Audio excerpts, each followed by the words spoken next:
È un'innovazione importante, tutto quello che è digitale, che toglie la carta di mezzo è importante, certo ha anche delle criticità, perché manca ad esempio una legge che omologhi le apparecchiature adeguate per la verifica di questa copertura assicurativa. Soltanto gli autovelox e pochi altri strumenti potranno essere utilizzati in questo momento in mancanza di altro intervento legislativo. E poi c'è un impatto notevole sui consumatori che sono abituati a vedere qualcosa di concreto nel contrassegno assicurativo quando acquistano una polizza RC Auto.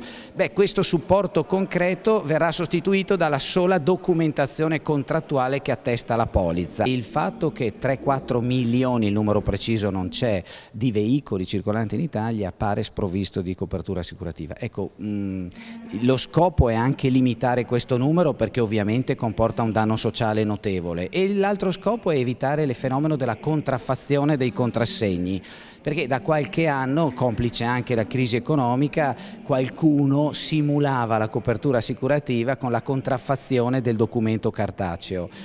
Su questo noi abbiamo proposto anche degli strumenti alternativi anticontraffazione, ma il governo nel 2012 ha preferito come dire, tutelare dalla contraffazione attraverso un procedimento digitale. Era possibile anche adottare un codice QR, adottare sistemi simili a quelli che adottano le ferrovie o le compagnie aeree.